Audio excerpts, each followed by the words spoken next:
Sir வணக்கம் sir. வணக்கம். எடப்பாடி பழனிசாமி அவர்களுடைய முதல் கட்ட தேர்தல் அறிக்கையில வந்து பாத்தீங்கன்னா பெண்களை போலவே ஆண்களுக்கும் ஃப்ரீ பஸ்ன்னு சொல்லிட்டாரு சார். இதை வரவேற்கிறீங்களா? ஆமாம், ஓகே. வர எதனால சார்? நல்லது. எடப்பாடி பழனிசாமி வந்து நல்லது தான். பஸ்ஸு ஃப்ரீயாக கொடுத்து நல்லது தான். எல்லாம் எங்கே போக்குவரத்து எல்லாமே நடந்து போகிற கிளைகளுக்கு வயசானவங்களுக்கு ஃப்ரீ கொடுத்து எல்லாம் நல்லது. அதே மாதிரி ஆண்களுக்கு வயசானவங்களுக்கு ஏறி போகிறதுக்கு நல்லா ஃப்ரீ நல்லது தான். எதனால சார் ஆண்களுக்கு ஃப்ரீயாக கொடுத்தது நீங்கள் நல்லதுன்னு சொல்கிறீங்க? ஆண்களுக்கு அதேமாரி தான் கொடுக்கணும் ஃப்ரீயாக. இப்போ லேடிஸுக்கு கொடுத்துருக்காங்க, ஆண்களுக்கும் கொடுக்கணும்ல. இப்போ மக்களுக்கு எல்லாரும் ஒரே மாதிரி தானே கொடுக்கணும். அது மாதிரி தான் பெண்களுக்கு இலவச பஸ் கொடுக்குற மாதிரி அதிமுக ஆட்சி அமைந்தால் ஆண்களுக்கும் நாங்கள் இலவசமாக கொடுத்துருவோம் சொல்லிட்டு வராங்க. அதை எப்படி சார் வரவேற்கிறீங்களா? நல்லது தான், கொடுத்தா நல்லது தான். யாரும் வேணாம்னு சொல்ல போகிறது இல்லை. கொடுத்தா நம்ம ஜனங்களுக்கு நல்லது தானே செய்கிறாங்க, செய்யட்டும். சார் இதில் என்ன மாதிரி பெனிஃபிட்ஸ்லாம் வரும்னு நினைக்கிறீங்க ஆண்களுக்கு? வேலைக்கு போகிறவங்க, கடைக்கு போகிறவங்க, வர்றவங்க எல்லாமே ஆண்கள் ஜாஸ்தி. பெண்கள் மாதிரி ஆண்களும் எல்லாமே வேலை செய்கிறாங்க. அதனால் அவங்களுக்கும் கொடுத்தா நல்லது தான், வேணும்னு சொல்ல முடியாது. ஏடிஎம்கே அரசாங்கம் வந்தால் நல்ல சலுகைலாம் அறிவிச்சுக்கிறாங்க. நல்ல மாதம் பெண்களுக்கு 2000 ரூபாய் ரேஷனில், அப்புறம் இது பண்ண ஆண்களுக்கு இலவச பஸ்ஸு, எல்லா சலுகை நல்லா இருக்குது. இந்த வந்தால் நல்லாயிருக்கும். இந்த இலவச பஸ் எப்படிங்க பார்க்குறீங்க? இலவச பஸ்ஸு லேடிஸ்க்கு ஓகே, ஜென்ஸுக்கு கிடையாது. இப்போ ஜென்ஸுக்கு பண்ணுறாங்கன்னு சொல்லிக்கிறாங்க. வந்தால் ரொம்ப நல்லாயிருக்கும், யூஸ்ஃபுல்லாக இருக்கும். இப்போ வேலைக்கு போகிற ஆண்களுக்குலாம் எப்படி ரொம்ப ஃபைனலாக இருக்கும். இந்த அரசாங்கம் வந்ததுன்னா நல்லாயிருக்கும். நாட்டு திட்டங்கள் அறிவிச்சிருக்காரு எடப்பாடி. ஆமாம், நல்ல திட்டம்லாம் அறிவிக்கிறாரு. எம்ஜிஆர் மாரி நல்லா அறிவிச்சுக்கிறாரு. இந்த திட்டம் வரவேற்க ஒரு விஷயம். உங்களுடைய ஆதரவுலாம் யாருக்குங்க? அல்ல, அதிமுக தான். நீங்களே எம்ஜிஆர் பார்த்து வளர்ந்துருப்பீங்களா? ஆமாம். எப்படி இருக்குது இப்போ எம்ஜிஆரோட ஆட்சிக்கும் இப்போ அது எம்ஜிஆர் ஆட்சியும் கொஞ்சம் மனிதாபம்னா இது மனிதாபமே இல்லை. அருமையான திட்டம். இந்த திட்டம் வந்தோன்னா நாட்டு மக்களுக்கு நல்லாயிருக்கும், ரொம்ப யூஸ்ஃபுல்லாக இருக்கும். எடப்பாடி பழனிசாமி வந்து பார்த்தீங்கன்னா 2026 எங்கள் தலைமையில் ஆட்சி அமைந்தால் ஆண்களுக்கும் இலவச பஸ்ன்னு சொல்லியிருக்காங்க. ஆல்ரெடி பெண்களுக்கு இருக்குங்க சார். ஆண்களுக்கு கொடுக்கறதுனால இதில் என்னென்ன பெனிஃபிட்ஸ் இருக்குன்னு நினைக்கிறீங்க? இன்னும் வேலைக்கு போகிறவங்களுக்கு கொஞ்சம் ஈஸியாக இருக்கும்.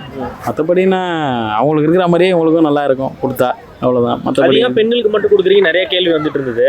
இதை எப்படி பார்க்குறீங்க? இப்போ இவர் சொன்னது சொல்கிறாங்க, நடைமுறைக்கு வந்தால் நல்லாயிருக்கும். கண்டிப்பாக நடைமுறைக்கு வரும்னு சொல்லியிருக்காரு.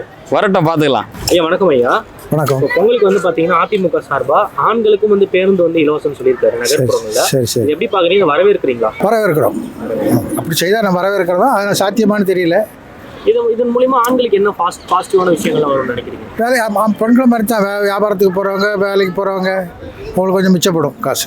சார் வணக்கம் சார். வணக்கம். எடப்பாடி பழனிசாமி வந்து பாத்தீங்கன்னா அவருடைய தேர்தல் அறிக்கையில பெண்களைப் போலவே ஆண்களுக்கும் ஃப்ரீ பஸ்ன்னு சொல்லிட்டாரு. இந்த திட்டத்தை எப்படி பாக்குறீங்க? நல்ல திட்டம் தான், வரவேற்கிறேன். கடைக்கு போகிறோம், வேலைக்கு போகிறோம், ஏன்னா பெண்களோட ஆண்கள் தான் அதிகமாக எல்லா பக்கமுமே போகிறாங்க. ஸோ அதனால் வரவேற்கிறேன். இப்போ திமுக கவர்மெண்ட்ல வந்து பார்த்தீங்கன்னா பெண்களுக்கு மட்டும் பஸ் இலவசமாக கொடுத்துட்டு இருந்தாங்க. இப்போ எடப்பாடி வந்து பார்த்தீங்கன்னா நாங்கள் ஆட்சிக்கு அமைந்தால் ஆண்களுக்கும் இலவசம் அப்படின்னு சொல்லியிருக்காரு. இது எப்படி பார்க்குறீங்க சார்? வரவேற்கிறீங்க. ஆமாம். இது மூலியமா உங்களுக்கு என்ன பெனிஃபிட் இருக்கும்னு நினைக்கிறீங்க? இல்லை, இப்போ எப்படின்னா ஏதாவது ஒரு இடத்துக்கு போனோம்னா பே பண்ணி போகிற மாதிரி இருக்குது. அதே கொஞ்சம் ஃப்ரீயாக இருந்ததுன்னா கொஞ்சம் எல்லாருக்கும் வசதியாக இருக்கும். சார் வணக்கம் சார். வணக்கம். திமுக கவர்மெண்ட்ல வந்து பாத்தீங்கன்னா இப்போ பெண்களுக்கு வந்து இலவச பேருந்து கொடுத்துட்டு ஆமாங்க. அதிமுக ஆட்சி அமைந்தால் ஆண்களுக்கும் நாங்கள் இலவச பேருந்து கொடுக்குறோம்னு சொல்லியிருக்காங்க. இந்த இது எப்படி பாக்குறீங்க? அது சாத்தியமானு தெரியாது. சாத்தியம் ரொம்ப குறைவுங்க. ஏன்னா கவர்மெண்ட் பஸ்ஸில் வந்துட்டு இப்போ லேடிஸ்க்கு போகிறதுக்கே வந்து கூட்டம் ஜாஸ்தியாக இருக்குது. இன்னும் நீங்கள் ஜென்ஸுக்கு பஸ் கொடுத்தீங்கன்னா இன்னும் கூட்டம் ஜாஸ்தியாக இருக்குமே தவிர அது செயல்படுத்த முடியாது, ரொம்ப கஷ்டம் சொல்லலாம். நல்லதுன்னு நினைக்கிறீங்களா? வேலைக்கு போகிறோம் திட்டம் நல்லது தான், வேலைக்கு போகிறதுன்னு சொல்லிட்டு திட்டம் நல்லதுன்னு சொல்ல வரல. ஆனால் செயல்படுத்த முடியுமாங்கிறது தான் சந்தேகம். செயல்படுத்திட்டாங்கன்னா அது ஒரு செயல்படுத்தினா ரொம்ப சந்தோஷம். செயல்படுத்தி நிறைய பஸ்ஸை விட்டுட்டு இப்போ லேடிஸ் பஸ்ஸுன்னு பார்த்தீங்கன்னாவே இப்போ இங்கே டிஎம்கே பீரியட்லேயே வந்துட்டு லேடிஸ்க்கு பஸ் ஃப்ரீன்னு இருக்குது. இந்த ஃப்ரீங்கிற பஸ்லேயே வந்துட்டு செலக்டட் பஸ் 4-5 பஸ் தான் போயிட்டு இருக்கு, ஒயிட் போர்டு. அந்த பஸ் ஒரு பஸ்ஸுக்காண்டி எல்லாரும் வெயிட் பண்ணி கூட்டமாக இருக்காங்க. மற்ற பஸ்லாம் யூஸ் பண்ணிட்டு இருக்காங்க லேடிஸே வந்துட்டு. இப்போ நீங்கள் ஜென்ஸுக்கும் பஸ்ஸுனா அப்போ அந்த ப்ரைவேட் அந்த பே பண்ணுற பஸ்ஸில் யாருமே ஏற மாட்டாங்க. அந்த பஸ் லிமிட் பண்ணிவிடுவாங்க, கூட்டமாக இருக்கும். அது அந்த அளவுக்கு நம்ம சீக்கிரம் போகணும், பயணத்தை குறைக்கணுங்கிறதுலாம் சொல்ல முடியாது இல்லைங்களா? அதனால் வந்துட்டு கொடுத்தா சந்தோஷம். அது எதிர்பார்த்துக்கிட்டே இருக்கோம். எடப்பாடி பழனிசாமி மீண்டும் முதலமைச்சர் ஆகணும்னா ஃப்ரீ பாஸ் கொடுத்து எதிர்பார்த்து கொண்டு இருக்கிறோம். எதனால சார்? எதனால எதிர்பார்க்க? மக்களுக்கு நன்மையாக தானே இந்த ஃப்ரீ பஸ் கொடுக்குறாங்களா? உங்களுக்கு இதில் என்னென்ன பயன் அடைவீங்க நீங்கள்? இதில் எல்லா சலுகையும் இருக்குது.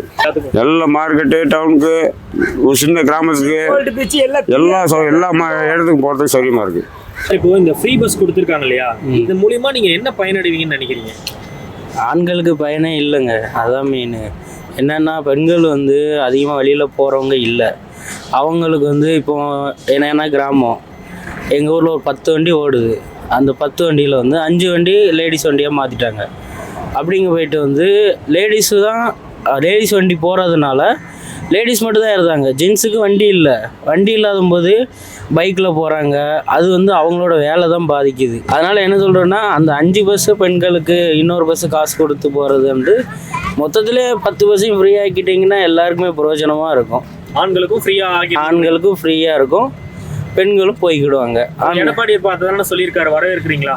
வரவேற்கிறேன். கொடுத்தா சந்தோஷம். அப்படியே கொடுக்கும்போது ஃபுல் சர்வீஸ் கொடுத்தாங்களா இருக்கும். இப்போ ஒரு மணி நேரத்தில் வந்து ஃபீக் ஹவர்ஸில் வரும் ஒரு 10-20 பஸ்ஸு போகிற இடத்துல 10 பஸ்ஸு வந்துட்டு 20 பஸ்ஸு போகிற நேரத்தில் வந்துட்டு வெறும் 2 பஸ்ஸை ஃப்ரீ பஸ்ஸை கொடுத்துட்டு 18 பஸ்ஸு பே பஸ்ஸை கொடுத்தீங்கன்னா அது யூஸ்லெஸ்.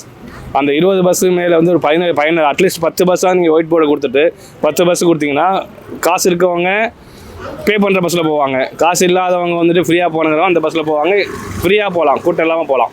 கொடுக்குறது நல்லா கொடுக்கணும், அதுதான் கொடுத்த வரவேற்பு தான். பிரதர், மீண்டும் திமுக ஆட்சி அமைக்குமா? மீண்டும் திமுக ஆட்சிக்கு அமையுமா அப்படின்னு நீங்களே ஒரு கேள்விக்குறியாக தானே கேட்குறீங்க. எப்படி அமையும்? ஏன்னா அவங்க தேர்தல் வாக்குறுதியெல்லாம் கொடுத்தாங்கல்ல, அது ஏதாவது இது வரைக்கும் நடந்திருக்கா? 90% முடிச்சிட்டாராமே அப்படின்னு யாருங்க சொன்னாங்க? சிஎம் அவர்களா? எனக்கு தெரிஞ்சு இல்லையே. எய்ம்ஸ் மருத்துவமனைன்னு சொன்னாங்க, செங்கல் எடுத்து காமிச்சாங்களே, பெட்ரோல் விலை குறைப்புன்னாங்களே, டாஸ்மார்க் மூடுவோன்னு சொன்னாங்களே, எங்கே போச்சு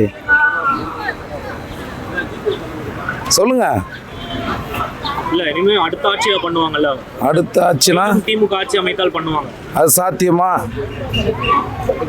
அதாவது இதெல்லாம் நீங்கள் பண்ணுவீங்கன்னு சொல்லிட்டு தான் மக்கள் ஓட்டு போட்டு எல்லாரும் கொண்டு வந்தாங்க. அனிதாவோட நீட் தேர்வு ரத்து பண்றேன்னு சொல்லியிருந்தாங்க, எதையுமே பண்ணலையே. அப்படி வாக்குறுதிகள் கொடுத்து மக்கள் அனைவரும் நம்பி எல்லாரும் ஓட்டு போட்டாங்க. அதுக்கு பலன் யாரும் அடைஞ்ச மாதிரி தெரியல, நானும் பலன் அடையலை. 4.5 வருஷம் ஆளும்போது அருமையாக ஆண்டார். ஒரு சொல்லி குறை சொல்ல முடியுமா?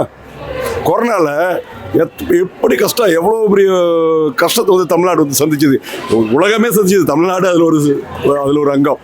ஆனால் இந்த தமிழ்நாட்டை எப்படி ஒரு தமிழ் திருமகன் எடப்பாடியார் வந்து ஒரு ஆழ்மை திறன்மிக்க ஒரு மிகப்பெரிய ஒரு தமிழன், எடப்பாடியார் தான் வரணும், எடப்பாடியார் தான் ஆட்சி ஆளணும், அவர் தான் ஆழ்வார். சரி, இதை தொடர்ந்து இந்த 100 நாள் வேலை திட்டம் இருந்தது இல்லையா? ஆமாங்க. அதை வந்து நான் 150 நாட்களா மாற்றி கொடுப்பேன்னு சொல்லியிருக்காரு. இது கிராமப்புறங்கள்ல பெரிய அளவில் வரவேற்பு ஏற்படுத்தியிருக்கு. கண்டிப்பா நல்ல வரவேற்பு. அவர் எது செய்தாலும் கரெக்டாக இருக்குங்க, யோசிச்சு தாங்க செய்வார் தெளிவாக. அவர் வந்து ஒரு கிராமத்தில் ஒரு ஏழ்மையான ஒரு விவசாய குடும்பத்தில் பிறந்து வளர்ந்தவர் தான். அவர் ஒரு கோடீஸ்வரன் கிடையாது பிறக்கும்போது. இன்றைக்கி அவர் வந்து ஏழ்மையாக தான் இருக்கார். சாதாரண ஒரு ஊரில் போய் பார்த்தீங்கன்னா, சிலுவம்பாளையத்தில் பார்த்தீங்கன்னா சாதாரண ஒரு தோட்டத்துக்குள்ளே இருக்கிற மாதிரி தான் வீடெல்லாம் இருக்குது. ஒரு ஏழ்மையாக தான் இருக்கார். ஏழை எளிய மக்களை கண்டால் ஒரு அன்போடு ஒரு அனுசரித்து அந்த கிராமத்தில் வாழ்ந்த அந்த வாழ்வியலை மறக்காமல் அந்த விவசாயத்தை கடைபிடிக்கிற ஒரே தமிழர், புரட்சி தமிழர், எழுச்சி தமிழர் நம்மளுடைய எடப்பாடியார் ஒருவர் மட்டுமே.